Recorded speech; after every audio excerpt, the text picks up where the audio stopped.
I'm excited to share with you all that I've contributed a chapter to the newly published Anxiety Relief Handbook. The handbook provides a unique window into 11 highly effective complementary therapies for you to sample on your quest to ease anxiety. The ebook is available on my website, happynurse.com.au/anxiety relief handbook. I think this is a really good time for people to start looking at how they've been living life and whether or not they've been living it in a way that they have paid attention to what life for them is all about. And I suspect for a lot of people that was not the case. Welcome to the Happy Nurse podcast. Nurses are the backbone of healthcare, always there to care for strangers as if they were one of their own, often forsaking special moments with their own family in order to ensure another's loved one is being cared for. As nurses, self-care is essential. I am Elena Mullery, nurse educator and self-care mentor for nurses. I'm an RN with 20 years of clinical experience. I have first-hand experience of stress and burnout. It was this experience which led me to develop a passion for personal development and pursue the study of mindfulness, meditation, hypnotherapy, and neuro-linguistic programming. Each episode, I will be promoting self-care strategies to those who always care for others. I have broken self-care down into 5 aspects: mental, emotional, physical, spiritual, and indulgence, to make it easy to ensure all your self-care needs are being met. Each episode, I will interview nurses and self-care gurus from around the world to help you with each aspect of your self-care. Welcome to the Happy Nurse podcast with Elena Mullery. Hi everyone, I'm Elena, as you all know, founder of the Happy Nurse. I am joined today by the beautiful Gerdi from Dare Greatly Coaching. She's come to share her expertise with us and some tips on self-care. Welcome, Gerdi. Hi, how are you? I'm really excited to be here. Awesome, we're really excited to have you. Gerdi has a unique approach to coaching. She guides people who are visionaries, change makers, rule breakers, and those who feel stuck in the doing of everyday life and work. She guides them into the quiet, expansive mountains to help them refocus on what life is all about for them. A project manager and consultant with over 20 years of experience, Gerdi has a special gift for taking people on trails in the mountains and in life they would never think of walking by themselves. Gerdi has a talent for both challenging and helping them reach heights they didn't think themselves capable of. I just love your approach to coaching, Gerdi. It's awesome. Thank you. I love it myself. Just every opportunity to go into the mountains is a good one. Yeah. One day I'm coming with you. Totally am. Yeah. I love that. So, Happy Nurse is all about promoting self-care strategies to nurses. Mm-hmm. I speak about having a non-negotiable in my self-care. What is your non-negotiable? Obviously, regular hikes. Right now, like many across the world, I'm in virtual lockdown, but in Austria, we're still allowed to go outside. And I'm fortunate enough to have the mountains at my doorstep. So I've been using this time to hike a lot. Awesome. Yeah. Gerdi's been sharing her kitchen window view every morning on Facebook. That's true. It's beautiful. It's absolutely beautiful. Yeah, I started doing that because, like everybody, I think I have a life that I dream of, a sort of vision of my life. And until about a year ago, I was focusing more on what I didn't have than on what I have. And a friend of mine asked me, what in your life have you already realized that is also part of your dream life? And I realized I have about 75% of it, 80 perhaps. Awesome. And a big part of it is seeing the sun coming up over the mountains. Uh-huh. And that's what I see. That's why I started taking kitchen window pictures. Yeah. That reminds me of the fact that I have 75% of my dream life. That's so cool. And it is, if we look back like 20 years ago, we probably are living the life we dreamed of from back then. Yeah, exactly. Yeah. I definitely am, yeah. Yeah, so am I, gosh. Yeah. So I created a model of self-care, and it breaks it down into 5 easy aspects to follow. The aspects are mental, emotional, physical, spiritual, and indulgent self-care. Yeah. Mm-hmm. What to you is indulgent self-care? Oh, God.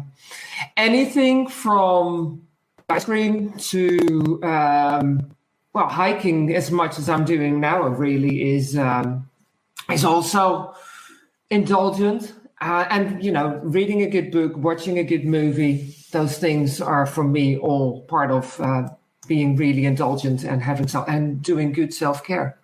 Awesome. Yeah, and being out in nature is so therapeutic. Yeah. And I realize there's so many people that don't have the opportunities that I have. But if you look around you and you start paying attention to the smaller details around you, there's nature everywhere. Yeah, definitely. Yeah. I always say hospitals are such unnatural environments. Those of us who work in them, they're stark, they're clinical, they're fluorescently lit. So, that's true. But if you have the opportunity to walk outside of the hospital, I'm willing to bet there's some bit of nature. Even if you are starting to pay attention to the cracks in the pavement, you'll find nature there. Yeah, totally. That's so true. Yeah. If you enjoy meditating or you would like to give meditation a try, why not head on over to happynurse.com.au/meditation to download my free guided meditation for stress and anxiety relief. It's 12 minutes of pure self-care.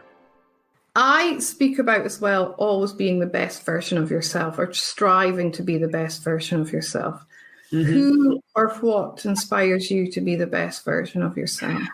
I am very much about core values, and I have a couple. Of course, I have my own core values. So every decision I make, every action I take, I strive to take in line with those core values.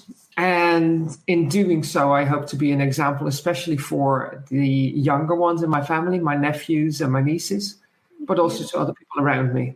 Yeah, that's awesome. Yeah, our values are so important, and knowing them is even more important, because people are not aware of that subconscious driver they've got. So no, and we're very often living out of alignment with our values. If I look back, you mentioned earlier that I have 20 plus years of experience as a project manager and a consultant. But looking back on that time in my life, I was definitely out of alignment. I was not living in alignment with many of my values. What an awesome realization. So you can make a switch of course for your life. Yeah, and it's not, sometimes I work with people who think, well, you made this huge switch from being a consultant project manager to being a coach and a mountain hiking guide in a different country. But sometimes it's just tweaking. Sometimes for some people, it's just tweaking a little bit what you're doing and what you're giving attention to. So where is it you're from again, Gerdi? I'm Dutch. You're Dutch. So how long have you been in Austria? 10 years now. Oh, wow. This Easter, I celebrated my 10th anniversary in Austria. I celebrate my 10th in Australia in July. So, yeah. There you go. Yeah. We both moved at the same time. Yeah, we did.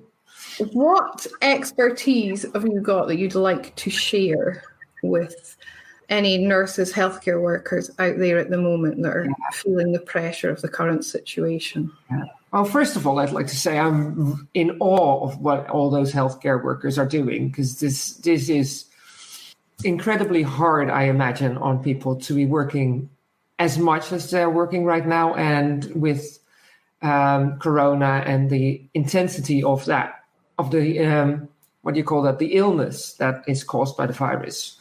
So first of all, that. And I also realize that they probably don't have a lot of energy left and a lot of time left to go outside, and probably not even the opportunity. So there are possibilities of connecting with nature and using nature to reduce stress, even though you may not have nature at your doorstep and you may not have the possibility to go out in nature when you do have it. And there's some really easy ones. And I just told you that ever since I started thinking about this list of things that you can do is expanding, but I'll give you about. So first of all, if you've got a garden, use that opportunity to go into the garden. And sometimes what I used to do when I had a garden myself is I would come home from work and I would sometimes not even take off my work clothes and just walk into the garden and, enjoy the smells and the sights and pick out the dead flowers so whatever was still there could continue blooming. And when you actually have to do work in the garden, I'm very much a proponent of not putting on gloves, which is something I might not be allowed to say right now, but still to work in the garden, because I think it's really good to literally be in contact with the ground and feel the texture of the earth and the plants and whatever else is you have to do in there. So that's one. Awesome. When you just sit in the garden, I'm just making sure that I don't forget any. Be in your garden and use all your senses. So, if you have a garden, or if you don't have a garden, but you have a balcony and you've got plants on your balcony, sit there, close your eyes and focus, for example, on smell. What is it that you can smell? How many different smells can you smell? Can you pick them out and can you name them? Listen, and you don't necessarily have to close your eyes, but feel stuff like I was just saying with working with your bare hands. So that's one. If you've got a park nearby and you're allowed to go there and do the same thing. Use your senses. If you go on a walk, use all your senses. Yeah, I almost, sorry. Yeah. Go. I speak about meditation and going on moving meditations. Yeah. I teach it a bit unconventionally, and it's about that presence, about that being completely aware of everything that you're taking in. Exactly. What I like to do when I bring people into the mountains with me is have them stand still, close their eyes, and just be. And after a couple of minutes, I'll ask, okay, what is it that you noticed? And I can tell how disconnected they are, or how from nature, or how connected they are to nature by the answers they give me. Because sometimes they'll start telling me everything that they didn't hear. So they didn't hear an airplane, they didn't hear cars, and that kind of thing, instead of the things that I was asking for, like the wind in the trees or a stream or whatever. So another thing that you can do is find a tree or something, sit down underneath it, and just concentrate on the square meter or so around you for about 15 minutes. And if you're with somebody, after those 15 minutes, start talking about your square meter, and then have them tell you about their square meter and what was happening in that square meter. How awesome. That's such a great idea. Yeah, it's really lovely. One of my favorite things to do on a hike is cloud spotting. Awesome. Lying on your back in a beautiful spot.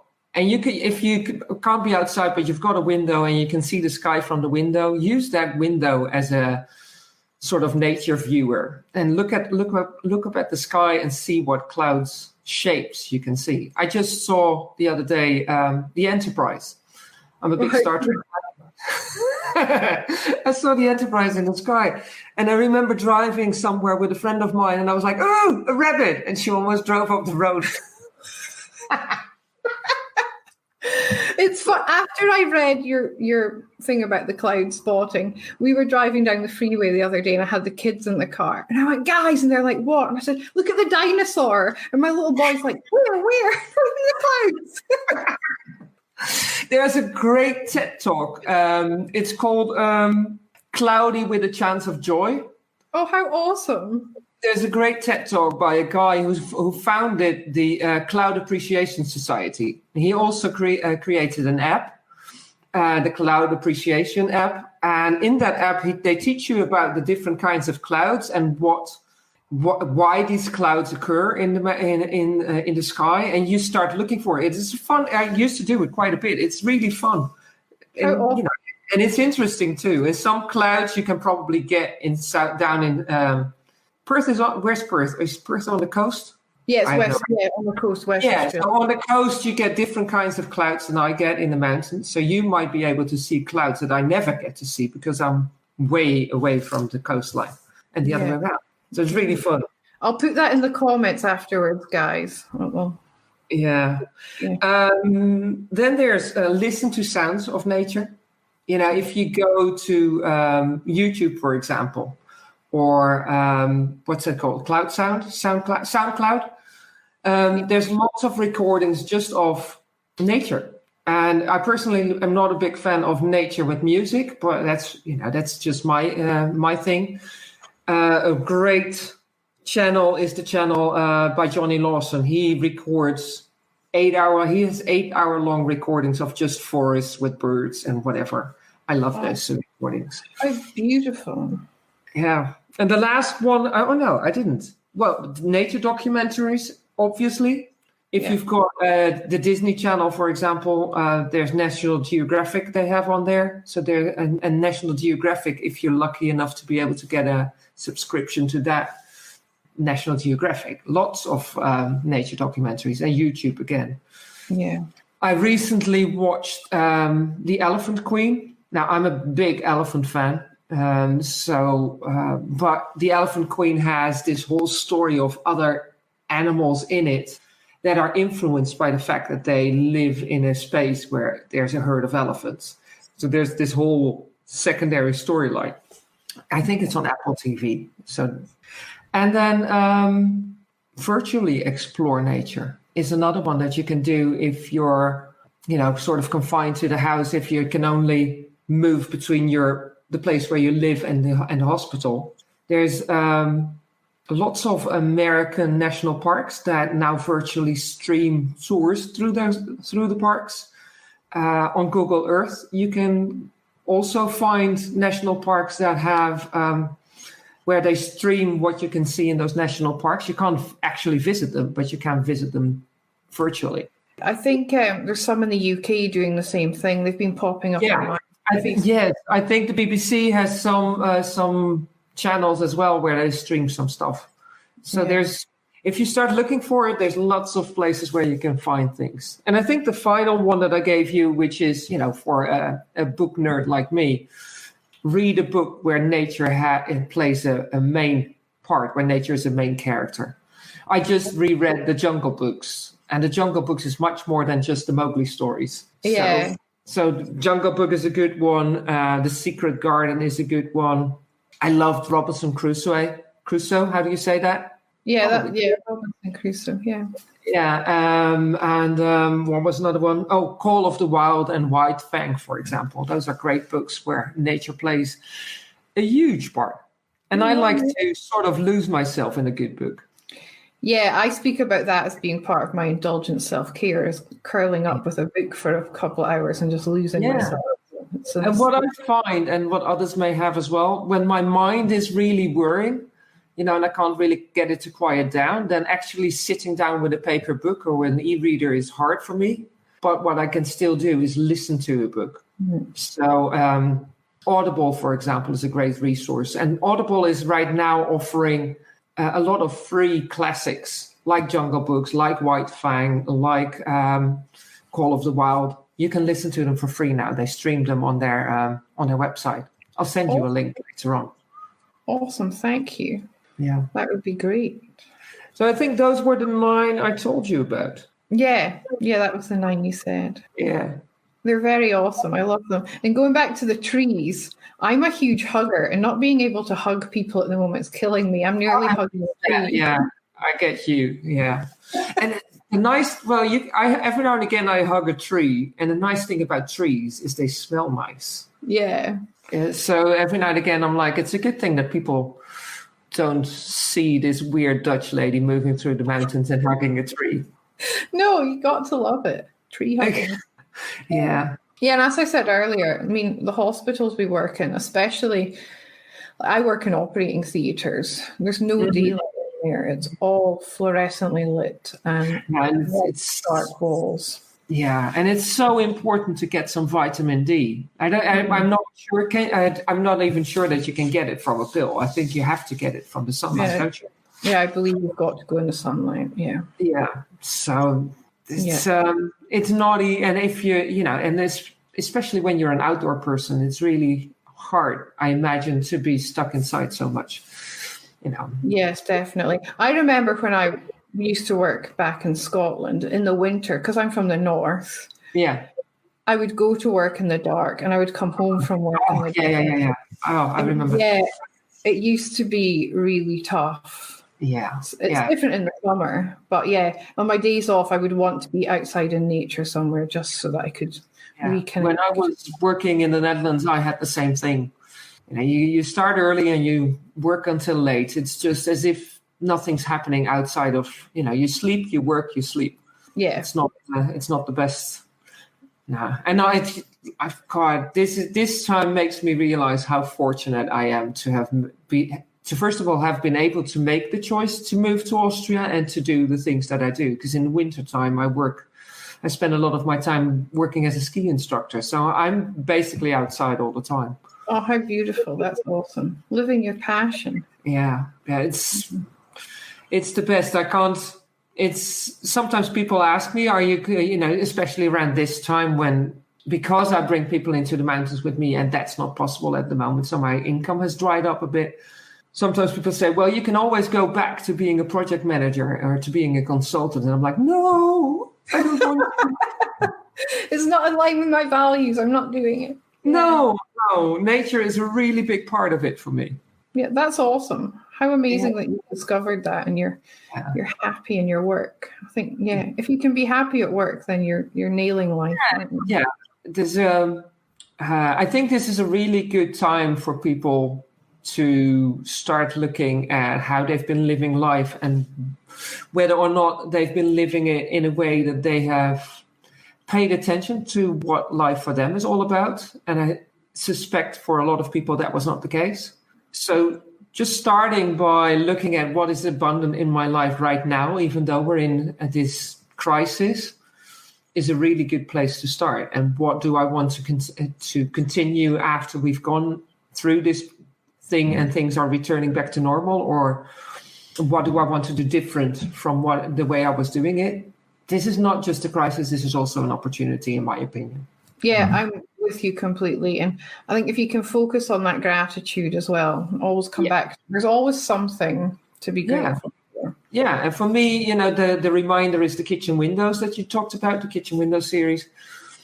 Think about, what it is in your life that equals my kitchen window series. Yeah, totally. You don't have to take pictures of them and post them on Facebook as I do, but, just think of it that something that you notice every single day to remind you of what you're grateful for. Yeah, I live right beside the ocean. I'm very lucky. And that every time I drive towards the house and see the ocean, I'm filled with gratitude because I'm just like, wow. Like we were saying earlier, I'm living that dream. Like when I was 20 years ago, when I qualified as a nurse, I never dreamt I'd be living right next to the Indian Ocean. Here I am. Yeah. Yeah, same for me. I drive through these mountains, and when the sun hit the mountains, it just fills me with joy. Yeah. I get so happy when I see that. It's the simple things in life, isn't it? It is. Right back to basics. It really is. It really is. And making sure that happiness is coming from within and not some external source. Yeah. Well, thank you so much, Gerdi. It's been so lovely to speak to you. Yeah, it was great. I loved it. And thank you for all those awesome tips about how to connect with nature. Yeah. I can. What I can do is I've created something that people can download, just and I'll give them the three bonus things that I've come up with since I sent you my list, and I'll put the link in. I'll send the link to you, and you can. Pop it in the I'll put it in the comments. Yeah. On the post. I'll put it somewhere for everyone. Yeah, definitely. Thank you. That's awesome. You're welcome. It was lovely. Yeah, it was really lovely to chat to you. And we will speak again soon. Take care. Thank you for listening to the Happy Nurse podcast. If you've enjoyed today's content and would like to join the Happy Nurse community, head over to Facebook and check out the Happy Nurse AU Facebook page and request to join the Happy Nurse community. Also, check out happynurse.com.au for access to free downloads and subscription to my blog. See you soon, and in the meantime, remember to always offer yourself the same compassion that you so freely give to others. I'm excited to share with you all that I've contributed a chapter to to the newly published Anxiety Relief Handbook. The handbook provides a unique window into 11 highly effective complementary therapies for you to sample on your quest to ease anxiety. The ebook is available on my website, happynurse.com.au/anxiety relief handbook.